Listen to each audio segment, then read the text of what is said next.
I'm Wendy Mames, and welcome back to World Searches. You might remember me from History of Epidemics, but the director ironically got the Black Death. But enough about me. Let's get on with our program. Today we are interviewing someone from the Sahara Desert. Please welcome Alia Bawa.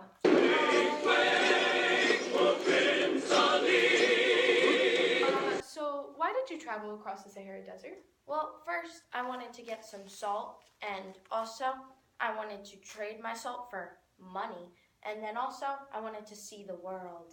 Sorry. Was it worth the time?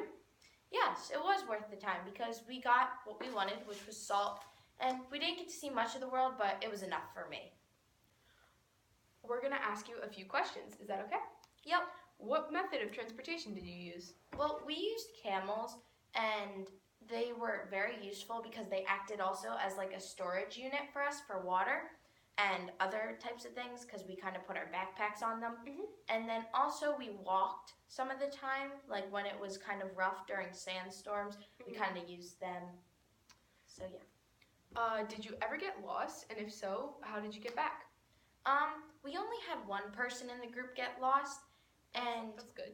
one of the things we did and how we found out they got lost was we took a head count every once in a while so that we instantly knew they were lost. And what they did was they found somebody and they sent a guide out to meet us so that we could get back with them. Oh, that's a good idea. Yeah. What type of clothing did you wear to keep yourself cool? Because I can see that it's much different than what we wear. Well, what I wore was I packed as many layers as possible so that if it got cold that I could put as many layers on and still be warm. But also in the daytime, this clothing was kind of rough to go around in because of how dark it is. Because you want light layers of clothing, which this is light, but it's not like light in color. So you kind of just want to have light, loose clothing, and it was kind of nice because we had the correct clothing. So That's good. What are the importance of oases? Because I've heard a lot about them.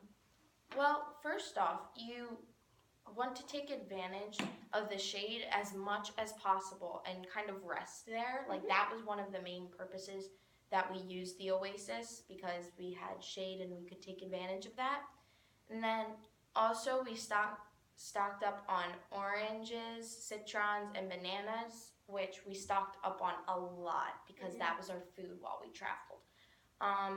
And then also we kind of let the camels drink water from there so that they kind of had they weren't famished or anything. Where can you find food and water in the desert?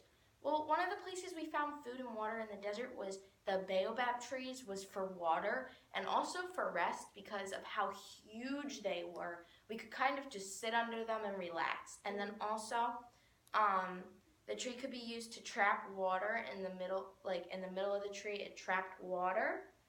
And then there were also that were fruits. It provided fruits for many purposes like food. So those are one of the places. And also the oasis was used a lot. Okay. How did you deal with sand dunes? Well, first we rode our camels to avoid sinking into the sand dunes. Smart. Also, also about sinking, you want to travel on the rough side of the dunes since the soft side is where you sink into the dunes. So the rough side is better to travel on. And also, in general, you want to avoid dunes as much as possible because they are rough when you come to them. Did you see any vegetation in the desert? We saw some date palms, which were from like the oases, kind of. Also, the dates were very good for like late refreshments when we needed like a refreshment or something like that. And also, when you see vegetation, you want to get as much as possible because you never know what's going to happen. You never know if you're going to bump into anything. Oh, okay. How did you manage to get through sandstorms?